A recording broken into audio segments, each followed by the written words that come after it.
세상에는 위로를 받아야 할 사람들이 너무 많습니다. 부모, 형제나 자식을 잃고 슬픔의 눈물을 흘리며 살아가는 사람들,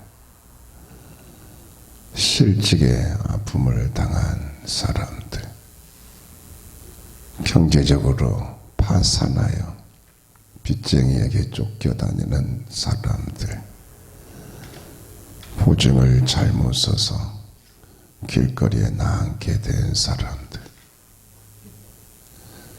질병으로 육체적, 정신적, 물질적 고통을 당하고 있는 사람들, 큰 시험을 당하여 잠 못 이루는 사람들, 배신을 당해서 그 상처를 안고 살아가는 사람들, 요즘은 코로나 백신 맞고 갑자기 생명을 잃은 사람들과 그 가족들,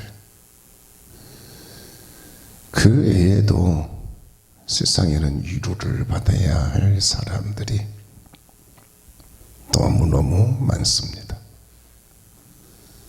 스스로 위로를 해보아도 위로가 안 되고,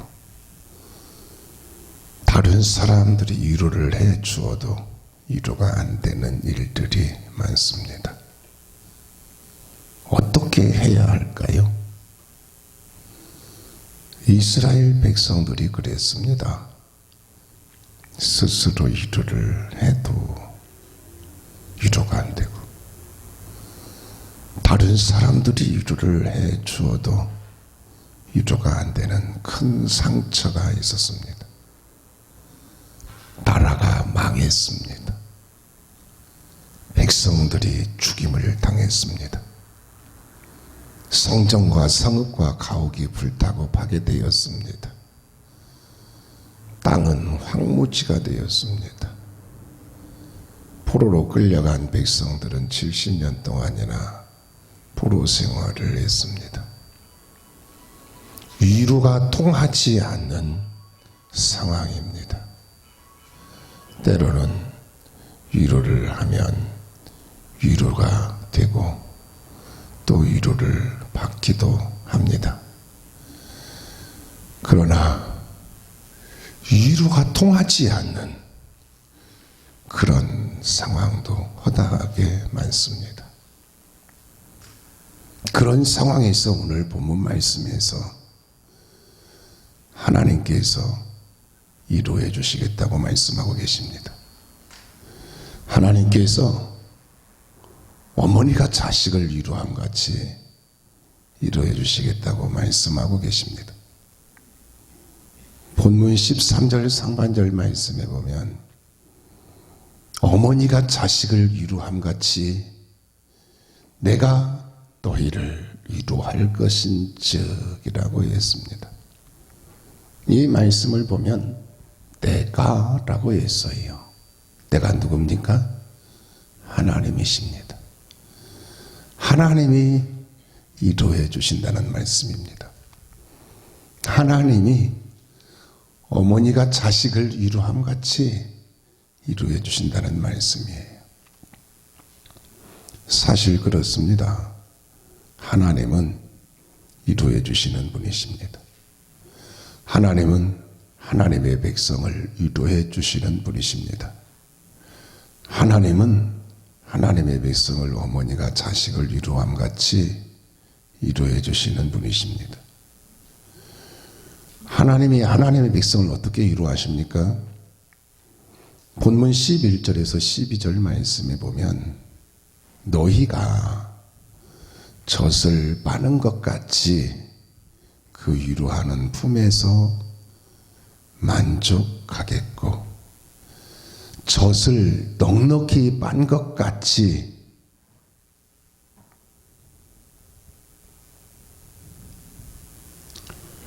그 영광의 풍성함으로 말미암아 즐거워하리라. 여호와께서 이와 같이 말씀하시되 보라 내가 그에게 평강을 강같이 그에게 문나라의 영광을 넘치는 시내같이 주리니 너희가 그 성읍의 젖을 빨 것이며 너희가 옆에 안기며 그 무릎에서 놀 것이라 라고 했습니다.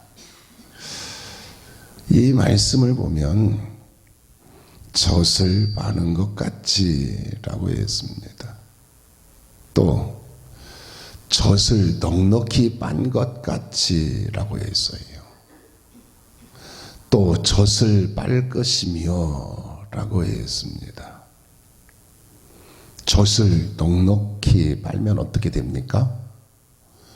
만족하겠고 라고 했습니다. 젖을 넉넉히 빨면 배가 불러서 만족하게 됩니다. 또한 너희가 옆에 안기며 그 무릎에서 놀 것이라 라고 했습니다. 어머니의 옆에 안기며 젖을 넉넉하게 빨며 그 무릎에서 놀면 어떻게 되겠습니까? 평강이 강같이라고 했습니다. 평안합니다. 행복합니다. 만족합니다. 위로가 됩니다. 오늘 본문에서 위로라는 말씀은 파라크레이시스라고 하는데 옆에서 돕는다. 또 곁에서 말해준다라는 뜻이에요. 어머니가 자식을 옆에 안고 젖을 빨게 하며 그 무릎에서 놀게 하는 것처럼 옆에 안고 도우시고 위로의 말을 해준다는 것입니다. 우리 하나님이 그렇습니다. 어머니가 자식을 옆에 안고 젖을 넉넉하게 빨게 하며 그 무릎에서 놀게 하는 것처럼 하나님은 하나님의 백성을 옆에 안고 도우시고 위로해 주시는 분이십니다. 이사야 51장 52절 말씀에 보면 너희를 위로하는 자는 나의 언을 너희는 어떠한 자에게 죽을 사람을 두려워하며 풀같이 될 인자를 두려워하느냐라고 했습니다. 이 말씀을 보면 나의 언을이라고 했어요. 나가 누굽니까? 하나님이시죠. 하나님께서 말씀하시는 거예요.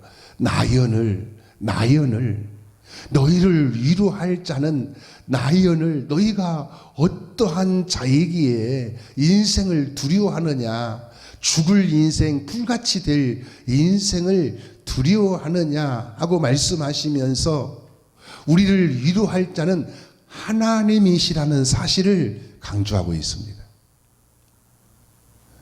사실 그렇습니다. 우리를 위로할 자는 하나님이십니다. 우리를 위로할 자는 오직 하나님밖에 없습니다. 오직 하나님만이 우리를 위로할 수 있습니다. 그래서 시편 86편 17절 하반절 말씀에 보면 다윗이 이렇게 고백을 하고 있습니다. 여호와여 주는 나를 돕고 위로하심이니이다 라고 고백을 하고 있습니다. 다윗은 하나님이 자신을 돕고 위로하시는 분이심을 믿고 의지하고 하나님을 바라보면서 살아서 하나님의 도우심을 받고 하나님의 위로하심을 받으며 살았습니다. 이것이 다윗의 신앙입니다. 하나님의 도우심을 받고 하나님의 위로하심을 받으면서 살았던 다윗의 신앙이에요. 그런데 대부분의 사람들은 하나님께 위로를 받으려고 하지 않고 사람에게 위로를 받으려고 하고 세상에서 위로를 받으려고 합니다. 어떤 사람이 밤낮으로 술에 취해 다니는 친구에게 말했습니다. 여보게, 자네 그렇게 술독에 빠져서 살면 어떻게 하려고 그러는가? 그러자 술독에 빠져 사는 친구가 요즘 같은 세상에 술 취하지 않고 어떻게 살 수 있는가 하고 대답을 하더라는 것입니다. 사람이나 세상의 위로는 잠깐이지만 하나님의 위로는 마음 깊숙한 곳에서부터 근본적으로 변화를 일으키는 위로가 됩니다. 또한 대부분의 사람들은 내가 사회적으로 능력이 없어지고 나약해지면 나를 떠나갑니다. 그런데 하나님은 내가 능력이 없어지고 나약해질수록 나를 더 가까이 두시고 위로하시고 돌봐주시는 분이십니다. 자녀가 아프면 부모가 어떻게 합니까? 부모는 자녀를 더 가까이 두고 돌봐줍니다. 때로는 밤을 새워가며 가까이 두고 돌봐주기도 하지요. 마찬가지로 하나님은 우리가 능력이 없어지고 나약해질수록 우리를 하나님 가까이 두시고 위로해 주시고 돌봐주시는 분이십니다. 요한복음 14장 16절에서 18절 말씀에 보면 내가 아버지께 구하겠으니 그가 또 다른 보혜사를 너희에게 주사 영원토록 너희와 함께 있게 하리니 그는 진리의 영이라. 세상은 능히 그를 받지 못하나니 이는 그를 보지도 못하고 알지도 못함이라. 그러나 너희는 그를 아나니 그는 너희와 함께 거하시며 또 너희 속에 계시겠음이라 라고 했습니다. 이 말씀을 보면 보혜사라고 했어요. 보혜사를 주신다고 했습니다.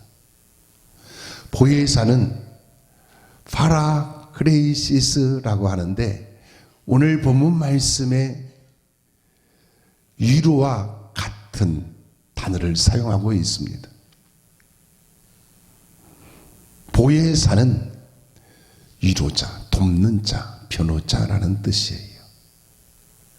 보혜사는 우리와 함께 또 우리 속에 계시면서 위로하시고 도우시고 변호해 주시는 분이십니다. 보혜사, 즉 성령님은 지금도 우리와 함께 또 우리 속에 계시면서 우리를 위로해 주시고 도와주시고 변호해 주고 계십니다. 부산에 복음병원이 있습니다. 부산의 복음병원은 기독교 계통의 의료기관으로 유명하지요.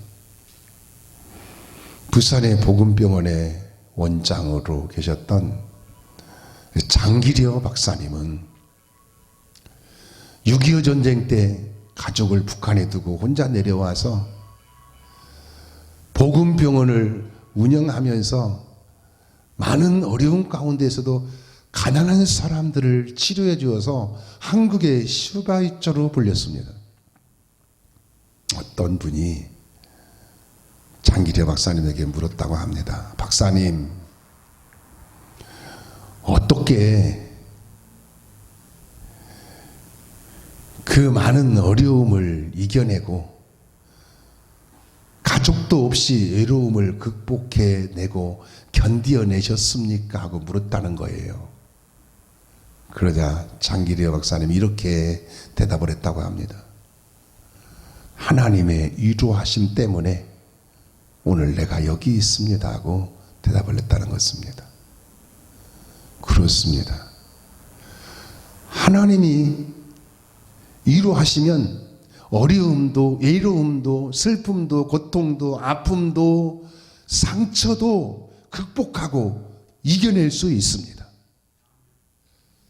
그래서 본문 10절 말씀에 보면 예루살렘을 사랑하는 자들이여 다 그 성읍과 함께 기뻐하라.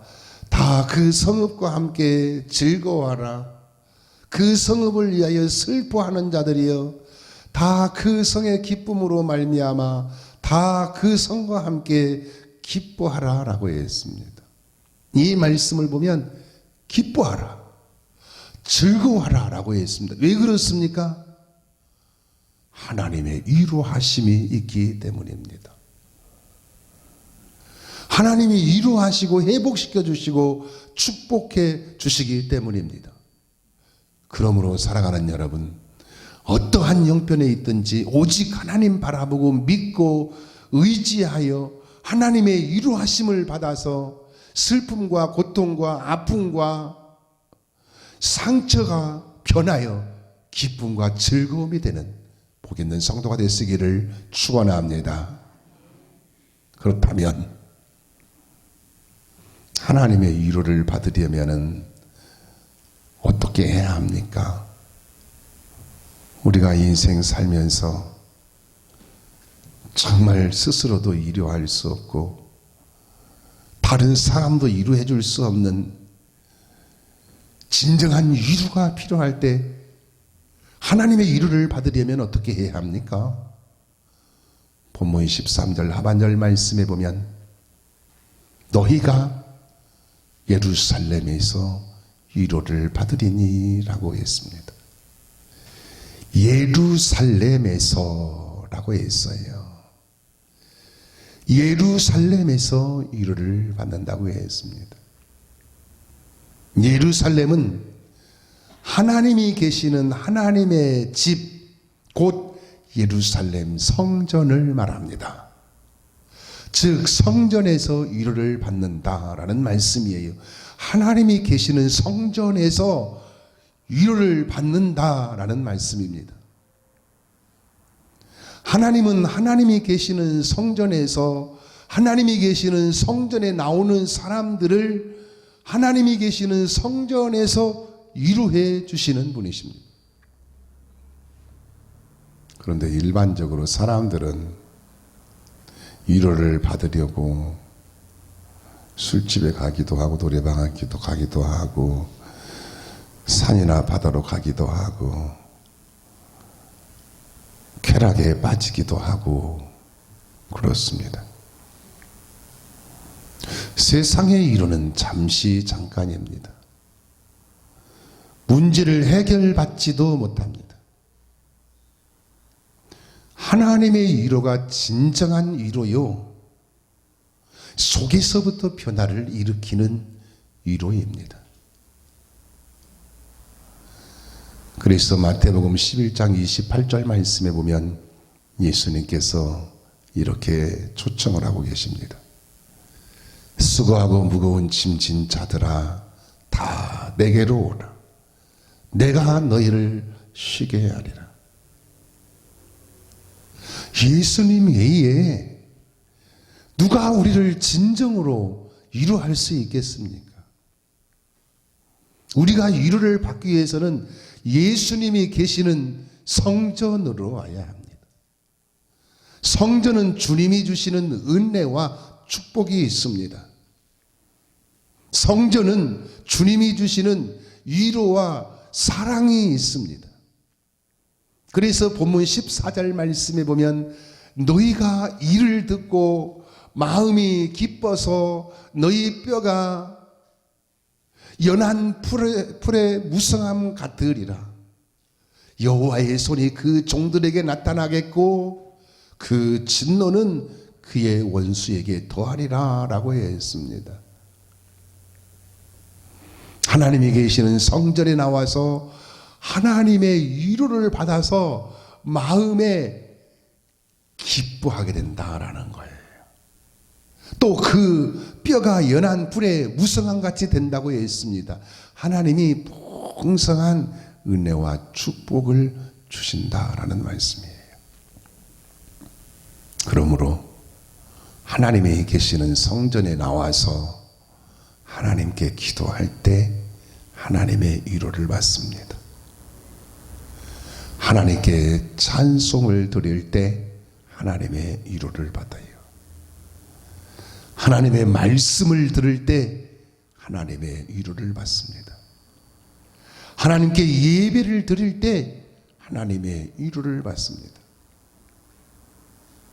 사무엘상 1장에 보면 한나가 마음이 너무 괴로워서 실로에 있는 성전에 올라가서 하나님께 통곡을 하면서 기도했습니다.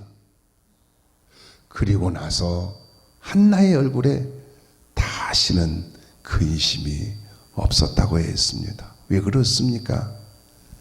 하나님의 위로하심이 있었기 때문입니다. 마태복음 5장 4절 말씀에 보면 애통하는 자는 복이 있나니 저희가 위로를 받을 것이라 라고 했습니다. 하나님이 계시는 성전에 나와서 기도할 때, 찬송할 때, 말씀을 들을 때, 기도 드릴, 예배 드릴 때 하나님이 위로하시고 또 위로해 주십니다. 그러므로 사랑하는 여러분, 하나님이 계시는 성전에 나와서 기도하고 찬송하고 말씀 듣고 예배를 드림으로 하나님의 위로를 받아서 새 힘을 얻고 다시 일어서고 또 다시 일어서는 복 있는 성도가 되시기를 예수님의 이름으로 축원합니다. 기도하시겠습니다.